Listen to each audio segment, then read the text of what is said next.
हमने 9वें छंद में पढ़ा कि आत्महितैषी भव्य जीवों को पुण्य के फलों में हर्ष और पाप के फल में विषाद नहीं करना चाहिए, क्योंकि ये पुण्य और पाप दोनों ही पुद्गल की पर्यायें हैं जो पुनः पुनः उत्पन्न होती हैं और नष्ट हो जाती हैं। जो आत्मा को पवित्र करे उसे पुण्य कहते हैं, या जिससे आत्मा पवित्र हो वो पुण्य है। या जीव के दया दान आदि शुभ परिणाम पुण्य कहलाते हैं। जो आत्मा को अच्छे कर्मों से दूर करे उसे पाप कहते हैं, अथवा जो आत्मा का पतन करे उसे पाप कहते हैं। तीर्थंकर, गणधर ऋषि, चक्रवर्ती, बलदेव, वासुदेव, देव और विद्याधरों की रिद्धियां पुण्य के फल हैं।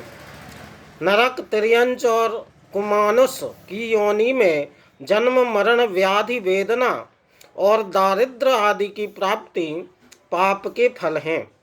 पाप की अपेक्षा पुण्य महान है, क्योंकि सम्यक दृष्टि का पुण्य परंपरा से मोक्ष का कारण है, संसार का नहीं, और पाप संसार का ही कारण होता है।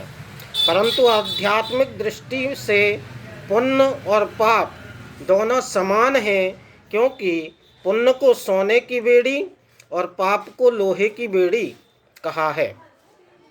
लाख बातों की एक सारभूत बात यह है कि संसार के सभी दंड फंदों को छोड़कर अपनी आत्मा का ध्यान करना चाहिए।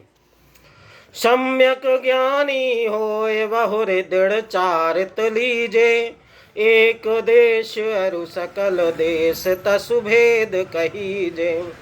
त्रिस हिंसा को त्याग वृथा था वर न संहारे, पर वधकार कठोर निंद्य नहीं वचन उचारे। ये दसम छंद हमने पढ़ा। इसे शब्दार्थ के साथ समझने का प्रयास अगले भाग में करेंगे। आज इतना ही। धन्यवाद।